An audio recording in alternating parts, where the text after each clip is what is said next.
Okay, so get this. There's this duck, right? And it walks up to a lemonade stand.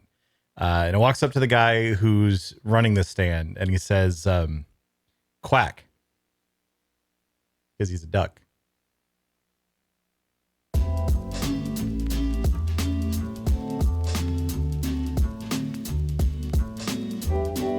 What's up, everybody, and welcome back to Sounds Good Makes Sense, a discussion show for the World of Warcraft player and so on. My name is Devilor, and today I want to spend a little time thinking about and talking about the idea of World of Warcraft as a game that you just play sometimes. And the timing on this might seem a little bit weird, considering that there is just like a big content release happening in World of Warcraft right now. But let me explain my line of thinking here a little bit. Originally, I was going to make this video about like the gap of time between the patch releasing and the new content, the majority of the new content, the new season starting, all of that stuff becoming available. But as I was discussing that and I was thinking about just like sitting out, planning out, like, okay, what are the major points that I want to hit in this video? So much of it ended up revolving around the concept of just how much time is the average WoW player expected to spend playing WoW in a given week, and how much content are they going to consume on a regular basis.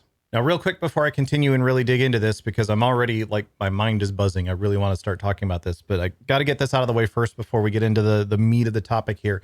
I'm starting a new streamathon. We have our spring streamathon that, if you're watching this on YouTube, will be starting imminently, or maybe has already started by the time that you've gotten around to this video. So if you do feel like coming by to twitch.tv/Devilor, I would greatly appreciate it. We're going to have a whole bunch of fun challenges and unlocks and goals and stuff that are going on throughout the course of this streamathon. A lot of really fun stuff in the pipe. And I'll be playing a lot of WoW as part of this as well, at least especially around the release of the Season 2 content for The War Within. So please do come on by and check the stream out. Just say hey, if nothing else. I'd love to have you. Anyway, getting back to what I mean about this concept of WoW as a game that you just play sometimes, and the idea of why it's so important to consider how much time the average player is spending inside World of Warcraft. Again, originally this video, as I was sitting down to plan it out, the concept was to talk about the span of time between the patch releasing and the release of Season 2, just because I personally found that I had kind of overestimated how much there was going to be that I was interested in doing right at the release of the patch. So even though I knew, obviously, that Season 2 wasn't starting until the following week, I had anticipated there being more that I would be interested in pursuing, and just more time that I would want to spend on stuff on the actual release date of the patch. And then as I got in there, I went through the new quest experience, got to Undermine, did a bunch of stuff around in there. I found that a lot of the sort of side stuff and the side content that was available there, and there is like a fair bit of content that is available, I found that less and less of that was something that I was particularly interested in spending a lot of time on. So I ended up, on release day of the patch, I'd expected to at least spend like a couple of days, mostly playing World of Warcraft for the couple of days after the patch released. But on the release day, I ended up playing for like 6 hours and then went, okay, I guess I'm kind of done until next week.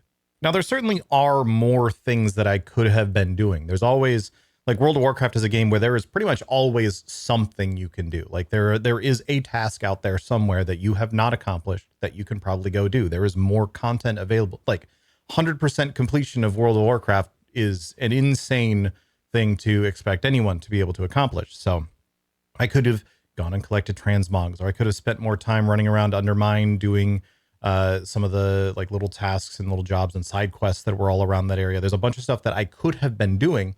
It was just things that I found, to me personally, to be less interesting than some of the other things that I could spend my time on. Now, I do want to say, I do think that 1 week wait still does have a lot of important benefits, and there's a lot of really good reasons why they want to, not necessarily like the day that a patch releases, start the new season right away. So this isn't really a complaint as much as I had originally expected when I started planning out this video about that span of time between the patch release and the season launch. I think things like being able to let the new class changes percolate a little bit, being able to allow players who want to go ahead and complete all of this side content have some time to do that before all their friends start dragging them into Mythic Plus and so on, before they start really grinding away at the new raid, etc. There's a lot of benefits to allowing that sort of span of time and forcing that sort of pause between here is some of the new content and then here's the rest of the new content in the next week. I think it's ultimately a good thing.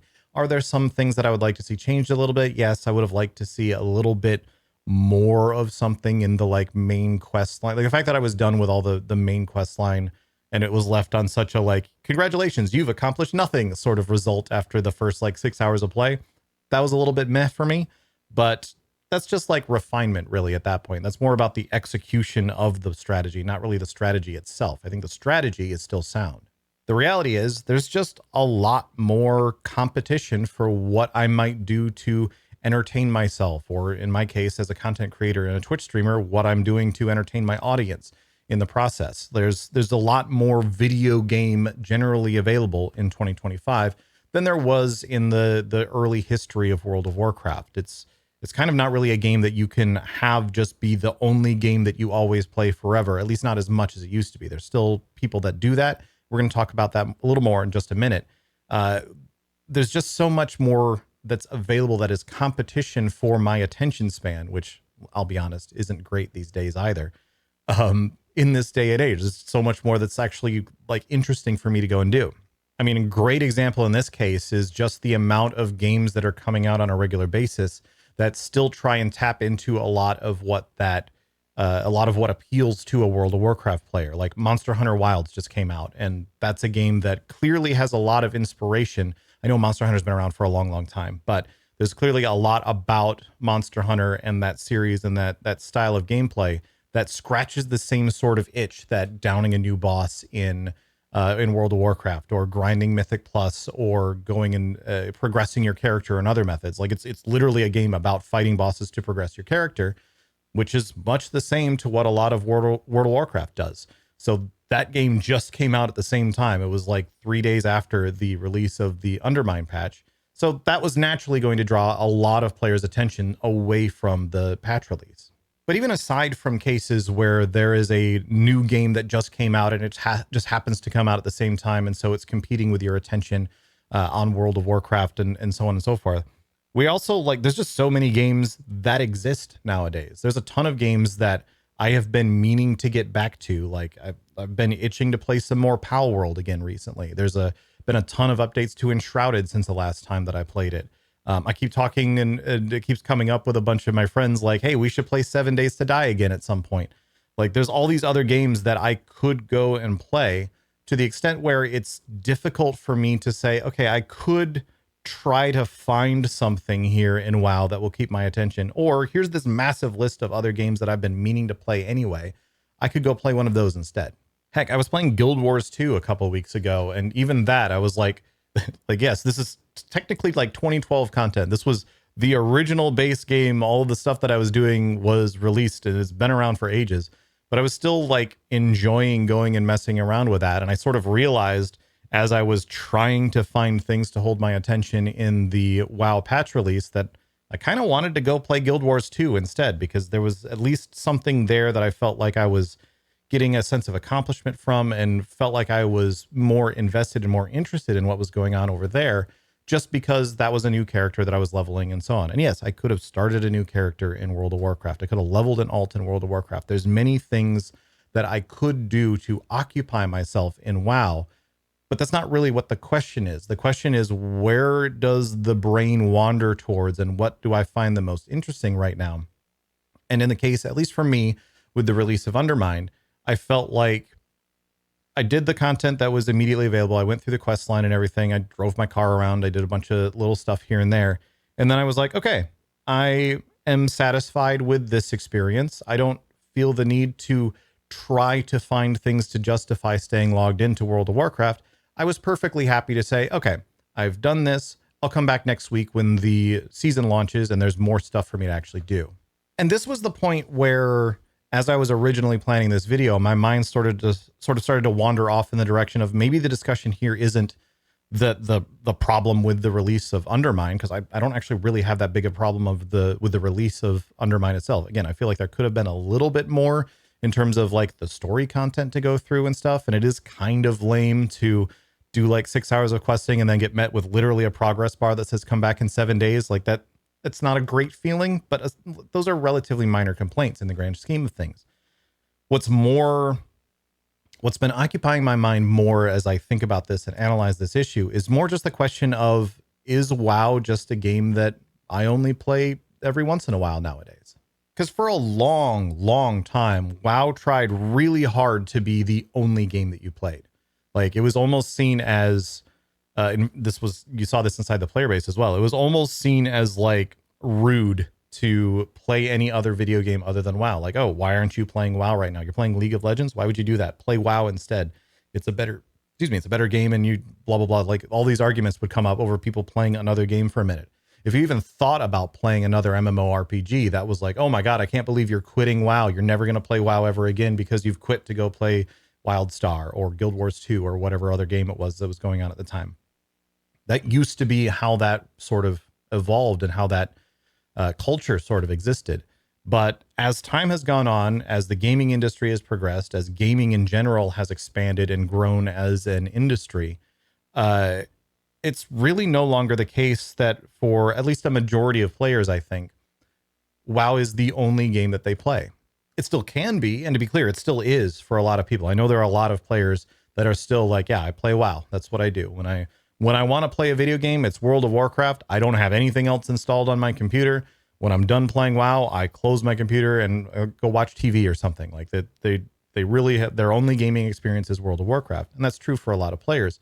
But I don't think we exist in an environment anymore where WoW can really try too hard to make that be the standard way of experiencing WoW, where if you're playing this game, it's the only game that you're playing and you don't do anything else. There are just more and more players these days that something new comes out, we check it out for a little bit. And to be clear, this has always been a sizable portion of the WoW player base, but I think it's an increasing size as time goes on, where a group of players, they check out the new content update, they do the new questing stuff, they maybe poke at some of the new long tail progression things here and there. There's a lot more players like me nowadays where I will hit Mythic Plus pretty hard for, first few weeks at the very least, make sure that I'm getting my Great Vault caught up and everything, make sure that I'm getting good unlocks and all of that, and I'm pushing progression as much as I feel like is comfortable for me in that span of time. But after a couple weeks, maybe even a couple months, slowly start to cycle out, and then I'm playing other games instead, and I'm spending the majority of my time elsewhere and not spending nearly as much time keeping up with my characters and keeping up with my progression inside of WoW. I think that is increasingly the way that so many people are experiencing the game these days. And while that used to be a pretty strong like casual versus hardcore distinction, I think this is starting to spread to many more players who would consider themselves hardcore gamers, like the sort of people who they're all about progression. They want to do the hard content. They want to be like really, really pushing the envelope. Even among that audience, we do that for a while. And then we go, okay, I feel like I have accomplished enough in this. And there's this other game that now I want to go push really hard in for a little while. And then I'll come back to WoW later. And it's important to note, too, that the amount of like work and effort it would take Blizzard to actually avoid that happening in the first place has become astronomical. It has become not really feasible for them to put in the amount of constant new content release, the constant new things to do that would effectively, like they could obviously make grinds really crazy. They could make it just take longer to do stuff. But the effectiveness of it is important to consider as well. Because if they make the grinds too much, people will just not play. Like people are more willing to walk away from WoW and go play other games these days than used to be the case, just because we have options. We have so many more things that we can be doing with our time that by comparison, we then say, okay, this is so much work to keep up in WoW. I'm less and less interested in it if it becomes too grindy. So the amount of effort that it would take for Blizzard to continue pumping out content at a rate that keeps those players engaged and keeps those players interested is absurd. It's unfeasible to expect that WoW can really be a game that you just only ever play that and nothing else ever again, outside of, the handful of just really, really, really devoted core players. And this is not even to mention the just general state of AAA game development these days, where the expectations for what you're producing have gotten higher and higher and higher and higher, and the costs have increased, but also like the expectation to please stakeholders constantly and dealing with things like corporate greed and the nature of how do you min-max and how do you make that line keep going up, and not only make it keep going up, but make it go up by more than it did the last time it went up. All of that sort of nonsense that is plaguing the AAA game development studios and the state of AAA game development in the industry these days is making it to where Blizzard just really can't realistically expect to be able to put out that amount of content and put that amount of effort into the game, because everything is pretty, like, even if they wanted to, even if Ian sat down today and was like, you know what, we really need to make sure that World of Warcraft is the only game anyone ever plays ever again, I don't think there is a realistic path to making that actually happen. So the question then is, what can they do about it? What should they do in response to this sort of general shift? And to be clear, this isn't like a sudden shift or anything that's occurred. This has just been a slow trend over the past, honestly, over the past several expansions, even from like when Legion came out to now, which Legion wasn't that many expansions ago. The difference in how players are approaching World of Warcraft is, at least the modern game, is quite tangible. You can really see the difference in how people are spending their time and how people want to be approaching World of Warcraft from then to now. So what can and should Blizzard be doing about stuff like this? And I think a big one is continuing to try and support and create forms of alternative content that can hold someone's attention beyond just, how do I get more gear? How do I progress my character faster? How do I become stronger? The sort of like side tasks that someone might be interested in. And it's not really going to be something that everyone cares about. I'm thinking about things like collecting transmog, collecting mounts. Housing has a huge potential to be a big deal for this as well, where it's something that, okay, you've done how much of the character progression you wanted to do. You've done how much gathering gear you wanted. You've done as much Mythic Plus as you're getting tired of it. And you don't really want to do this anymore. What holds your attention in the meantime to keep you connected to WoW, even if it's not necessarily something that's taking up like a 12-hour play session that often? I think little things like housing, there's so much potential for like, ooh, I want to go and get this new chair to put in my house, or I want to get this new stove or whatever, so that I can put this inside of my structure and I can decorate things a little bit more. And then the emergent gameplay that can come from that, where it's like, okay, we're going to have a little RP party inside my house, and everybody come on over and we'll have a little party and we'll hang out and we'll, I don't know what you're going to do, but just hang out inside my house for a minute. There's lots of potential for that sort of gameplay amongst certain segments of the player base. It's not going to be for everyone.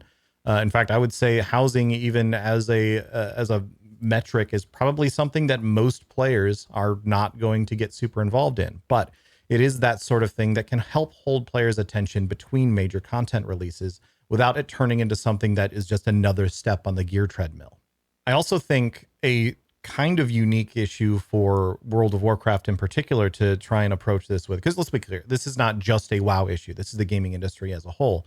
But one thing that WoW in particular has kind of going for it that could potentially help is just better staggering of releases between classic and modern. They've gotten a little bit better about it, but it still is very much the case where it's it's still very often the case, I should say, where you have a big release for classic and then there's a big release for modern, like within 2 weeks of that, or vice versa, to the extent where people are still engaged in one of the two games when there's something coming out in the other one. And then because they're still super invested in playing classic, they aren't going to check out the new War Within update, or vice versa. They're so invested in the new War Within update that just came out that they're not going to go and check out what's happening in SOD or something like that.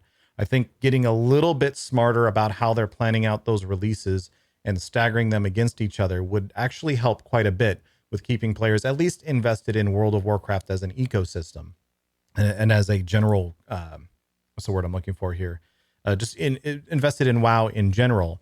Because trading players back and forth between modern WoW and classic WoW is a little bit different than players wandering off from WoW entirely and going and playing something else. But all that said, and like I was kind of alluding to earlier, it's important that they don't try to push too hard.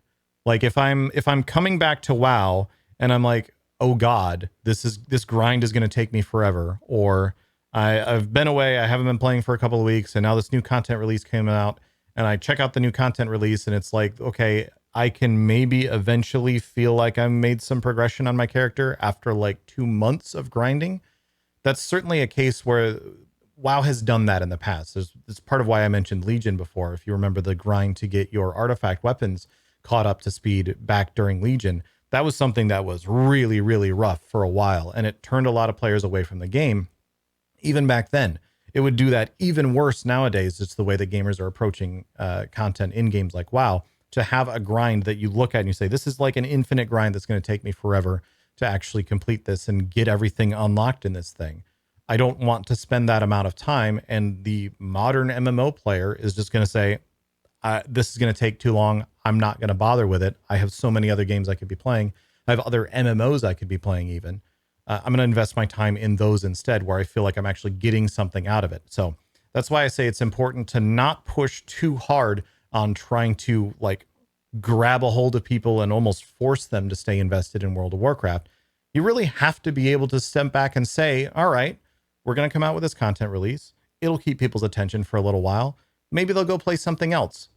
At which point your next thought sheet should be, how do we bring them back for the next content release? As opposed to how do we keep them here until the next content release occurs? And that's honestly more of a like philosophical answer to it than anything else. There isn't like a direct, here is how to accomplish that. It's more just looking at it from the perspective of, let's make this content release really, really good. Let's make sure we try to keep people's attention for at least a couple of months. But if they start to meander off, don't look at that as a failing. Just look at that and go, okay, this content has reached the end of its like standard life cycle. There's still people playing. There's still people enjoying the game. We've built things in to allow people to continue enjoying the game if they so choose. But if someone goes and plays something else, that's fine. We just need to make sure that once the next content release comes around, once the next patch hits or whatever, it's something that's exciting and interesting to return to WoW to play, not something that is solely of interest if you've already been playing World of Warcraft every single day. Of course, with that in mind, that obviously brings me to consider things like catch-up mechanics a little bit as well. And I do think WoW is pretty overdue for some refinement of how catching up works in World of Warcraft. And I don't mean making it easier. Actually, if anything, I feel like it's a little bit too easy to get caught up these days, which has the resulting effect of making it feel like right now is a bad time to be playing World of Warcraft. Well, not right now is the time this video is coming out, because there's a whole bunch of stuff to be doing right now. But a week ago was a bad time to be coming back to World of Warcraft. 2 weeks ago was a really bad time to be coming back to World of Warcraft, because there was nothing to do. At least if you would already there wasn't anything to do that you hadn't been around for a month or so prior to that. So I do think it's valuable in a sense to look at the mechanics of which players are able to catch up these days, and still allow a quick catch up, allow people to get to where they can come back to the game and play with their friends again, and not feel like, oh, you didn't play the last patch, so now you're useless and you have to go through all of the previous patches content and the amount of time that takes to be able to play with us again in this next patch. I don't think that's a good idea either. But I think there's some happy medium in there somewhere where someone can come back to the game late in the cycle for a patch and still have something exciting to do and still have something to keep them invested in it, even if maybe they played a little bit at the start of the patch. I don't know. That's a little bit more hand wavy than any other thoughts that I've had throughout this entire thing, because I'm not really sure how I feel about that concept entirely myself. I do think the ability for players to catch up is extremely important. And there is some element of that no matter what is always going to feel like it invalidates some element of or some amount of your progression as you get later in a patch cycle. But at the same time, it would be very, very good to find a way to ensure that there isn't a bad time to come back to World of Warcraft. There's always something for you to do to help progress your character a little bit. Even if it's just even if it means that the catch-up gear that you get at the start of a new patch puts you at -5 item levels of where everyone else would have been if they'd been around for the entirety of the previous patch or something like that. I don't know. Just hand waving a little bit, thinking about it. I think there's something to that. I'll probably revisit that concept a little bit more in a further video when I can devote more time to really sitting down and analyzing it. Anyway, the long and the short of the point that I'm trying to make here, and just generally the ideas I'm trying to present. And I do very much want to hear what all of your thoughts are on this as well. So please do leave a comment. Let me know how much are you playing WoW these days? How is it something where you play all day, every day, and it's the only game that you play? Is it something that you hit up every new content release, you're around for a little while, and then you sort of slowly drop off? Is it something that you play for a day when it comes out and then you don't play it anymore? Do you not play WoW and yet watch these videos? In which case, well, I know that there's at least a couple of you that are like that, but thanks, I guess, for being here and checking out my random musings about a game that you don't play. I appreciate that. But yeah, I'm super curious to hear all of your thoughts on this as well. I definitely believe that WoW is finding itself. It's not heading in this direction. It's pretty much already there. In this case, where it needs to allow players to treat it as a sometimes game. It's a game that you play, and it's a game that is core to your experience. But much in the same way that like someone who loves camping doesn't necessarily live in a tent out in the middle of nowhere by themselves all of the time. It's something that someone they set aside some time. They go, yes, I'm looking forward to this camping trip I'm going to go on. They go out and they have a great time camping, and then they go and do a normal rest of their life the rest of the time as well. It's not necessarily something you can enjoy something like WoW or like camping or like hiking or playing sports or whatever without it being literally all that you are ever doing. And I think WoW needs to find more ways to fit itself into that style of approach and that experience in the terms of gameplay. Anyway, like I said, please do let me know your thoughts as well. And if you have any questions, any further points of discussion, further thoughts that you'd like to explore about this whole thing, I would love to hear them, because to me, this is a very, very important topic and an important discussion to start circulating around the community in general. I've always felt like World of Warcraft is a game that if you just don't want to play it, just don't play it. You can come back later and still enjoy it. And it's not a game to try to force yourself to like and force yourself to spend time in just to what? Hope that eventually you'll start enjoying it again? No, I've always felt that breaks from WoW were very valuable. And especially in the modern gaming environment where there is so much else that is vying for your attention constantly, and so many good games out there that are worth taking the time to go and check out. I think it would be good for WoW to more fully embrace this concept of being a sometimes game. But from there, we're going to go ahead and move on. There was a comment on last episode where I was talking about player housing and a lot of the new information, well, newish at the time at least, information that we'd gotten about how the player housing feature will work. There's one comment that I wanted to make sure to respond to here on the show because it brings up some very, very good points. This comes from Skyritz on YouTube, who said, what worries me most about WoW's player housing is the availability of assets for customization. In their preview video, they said hundreds of assets when talking about things you can use. As someone that has previously worked on the Sims games, hundreds are a very small number of assets for customization in something like a housing feature. I'm hoping it was just someone that misspoke, and it is actually thousands of assets. Otherwise, the launch will be very underwhelming. Now, there's a couple important thoughts that this comment has brought up, and a couple things that I want to point out in response to it as well. For starters, I think they're probably correct that it was somebody who misspoke and said hundreds when they meant thousands, or quite possibly they meant that this is the number that will be hooked up for release of the feature, not necessarily the number of assets that generally exist. Because like World of Warcraft is huge. If you just walk around, like there's probably 1,000 chairs alone that exist inside World of Warcraft that can be used for various things that could be potentially added into a housing feature. There's so many things that have been made as props and as parts of environments and so on and so forth, of all different types of architectures and cultural designs and so on over the course of history in World of Warcraft. Like there's probably hundreds of assets from each given expansion, let alone over the entirety of the existence of World of Warcraft. So I am personally not worried at all about the number of pieces of art that are available for a housing feature in World of Warcraft. There's so much for them to be able to pull from. That said, they will have to actually go in and like hook those things up and make them available through some means or another.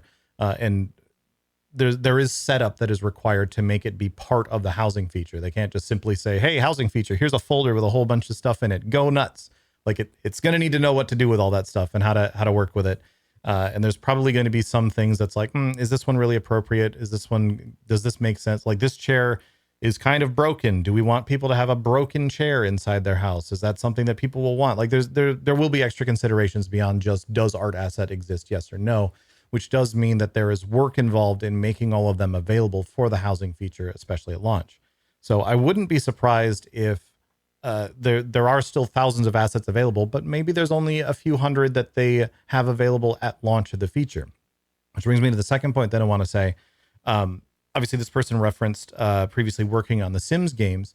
And so obviously they're going to have some great perspective on how a Sims game needs a ton of things that you can put inside your house. The important distinction that I'll draw there is that building your house is kind of the entirety of the gameplay in The Sims. Like there's also the aspect of the Sims themselves and their like career progression and stuff. But The Sims is very much a game that is about, like, start to finish, is about building a house and putting stuff into it. World of Warcraft is not that. World of Warcraft player housing is a subset of a game that has a billion other things going on inside of it, which means that to me, it's acceptable if they don't have a Sims game level of customization for the player housing in World of Warcraft that the Sims would have and would be considered a requirement for the release of a Sims game. I think that comparison is a little bit, it's not a direct apples to apples comparison there, I guess is what I'm trying to say. So personally, I think even a few hundred, even the like sub 500 things that are available that you could put inside your house as decorations on release of the feature, that's still probably plenty for a World of Warcraft player housing thing. We don't need 80 different beds and 80 different chairs and 80 different lamps and so on immediately at release of the feature. Now, obviously, I would hope that that number would grow from there, and I would expect that it would, and Blizzard has said as much, that they intend for this to be an ongoing feature that receives additional development and so on over time. So I would expect, starting with a relatively limited list of assets that are available for customization of your house, would then, that would be a number that would swell rapidly once the feature is out of the door, because obviously there's also a lot of other work that needs to be done to get the thing even cooking in the first place. So I think it's fine either way. I think if there's a relatively limited number of assets, and I say relatively because I'm still thinking hundreds is actually quite a few, for a player housing feature inside of a game that has a whole lot of other things going on for it. I think that's fine. I'm less worried about the availability of art itself, because again, there is a ton. There's probably tens of thousands of assets that they could pull from inside of World of Warcraft that they could then reutilize in various ways for construction inside of player housing. There's just so many little props and stuff that have been made for, like, imagine every single content release that's ever occurred. Almost all of them have had new assets created for them. So there's probably plenty of things that they can use. I'm less concerned about the initial launch for it. And I'm certainly not expecting it to be a Sims game level of prop availability at the release of the feature, but it's definitely the sort of thing that I would expect to grow over time. Okay, cool. Thanks so much, everybody, for hanging out. We're going to wrap it up there. Reminder, once again, that I do have my Streamathon starting. And I believe as a part of the Streamathon, I'm probably going to end up recording some of these live throughout the course of the Streamathon. We'll see how things go. But feel free to check out the Streamathon, see how things are going over there. Please do stop by. Again, that's twitch.tv/Devilor. Huge shout out to my patrons as well. Patreon.com/Devilor. If you have not checked that out already, please do give it a look. And patrons, reminder that if you have any questions you would like to send in for the show, there is a form that you can fill out that gives you preference over the YouTube comment selections. That's just a perk of being a patron. So please do check that out as well. Merch store, devilor.com. This shirt, it's cool. I like my shirt. You can also have this shirt if you go to devilor.com and buy a shirt. That turns out that's what that's for. But yeah, I think that's going to wrap us up for today. Thanks again so much, everybody, for watching. I'll see you later.